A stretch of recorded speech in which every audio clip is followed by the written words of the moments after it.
Bonjour à tous. Les quarts de finale des internationaux de France de tennis handisport se jouent en ce moment au Parc de Sceaux. C'est en région parisienne, à Antony. Et la 27e édition du BNP Paribas Open de France se joue avec les meilleurs mondiaux, dont deux stars françaises, Mickaël Jérémiaz et Stéphane Houdet. Rencontre.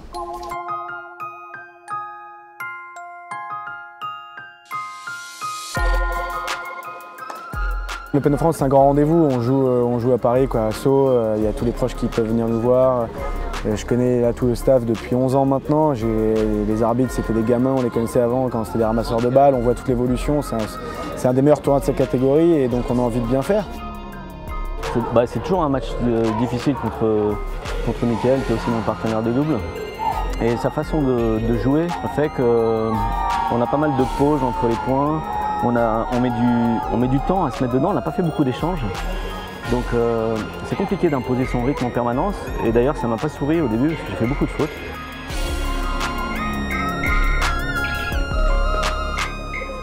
Je crois qu'au troisième set, j'ai manqué un peu d'audace. Ce que je réalise au deuxième set, c'est plutôt bien, plutôt positif. Je remets dans le terrain, je suis vachement agressif. Sur son service, je prends la balle tôt, je cherche les zones, je mets en place tout ce qu'on a travaillé. Et dans le troisième, voilà, je manque un petit peu, peut-être un peu de fraîcheur. Et finalement, c'est Stéphane Houdet qui a gagné ses quarts de finale face à son compatriote.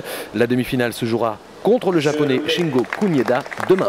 Shingo, c'est un grand joueur, donc sur ces grands terrains, on a beaucoup d'espace pour rouler. Et moi, mon jeu, c'est d'être proche de la ligne, prendre la balle tôt et essayer de gagner du temps sur les adversaires.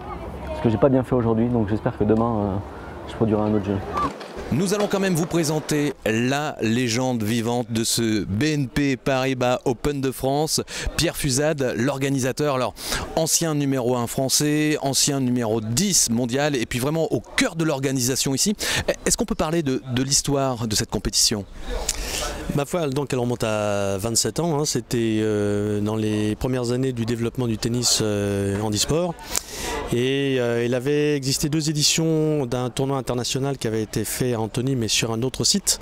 Didier Lanique, qui était dans l'association où se déroulait le tournoi, et moi avons décidé de reprendre ce tournoi, de le baptiser Open de France à l'époque, et d'en faire un tournoi international. Indépendamment du jeu en fauteuil, c'est un sport d'intégration qui est formidable. C'est-à-dire que les enfants qui auraient envie de jouer vont pouvoir jouer non seulement entre eux, mais également avec leurs parents, avec leurs copains, avec d'autres compétiteurs ensuite. Et on n'est pas obligé de jouer entre personnes en fauteuil roulant. On peut jouer également avec tout le monde. Et ça, c'est ce qui a fait la popularité de cette discipline, je crois, et sa croissance, c'est bien réel. Légende vivante, ça vous plaît quand je dis ça, légende vivante du tennis handisport. On va regarder d'ailleurs le tableau de cette journée, de ces quarts de finale.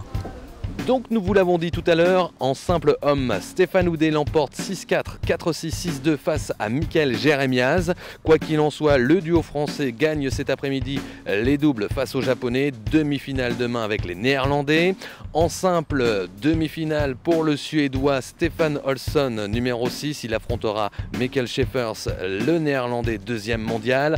Pour les femmes, les 4 premières têtes de série sont en demi-finale. La néerlandaise Aniek van Koek retrouvera l'allemande Sabine Ellerbrock, numéro 4. Marjolaine Buys, numéro 5, elle rencontrera Giske Griffon, deux néerlandaises sur le même terrain. Et puis en quad, l'anglais Jamie Birdkin sera face à l'israélien Noam Gershoni pour la finale, elle prévue ce dimanche.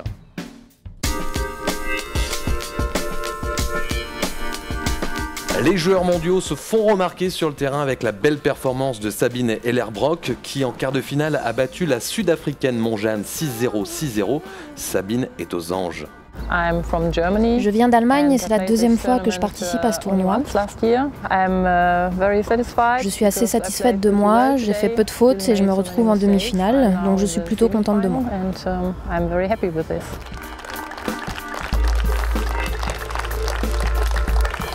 Depuis 1986, 42 nations participent à l'Open de France BNP Paribas. Parmi les habitués, le japonais Shingo Kunieda, cet ancien numéro 1 mondial, revient en forme et très motivé pour récupérer son titre et titiller l'équipe de France en simple comme en double.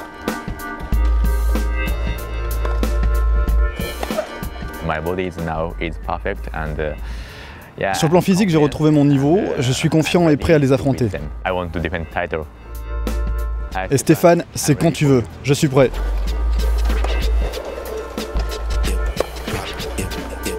Très bien Shingo, le message est passé et on vous donne rendez-vous demain pour les demi-finales de ce BNP Paribas Open de France. Et la journée donc se termine là maintenant, c'est à moi qu'on a donné les clés, donc j'ai fermé la grille. Allez, c'est fini, à demain, salut. Vous ne rentrez plus hein maintenant, c'est fini, on se retrouve demain pour les demi-finales.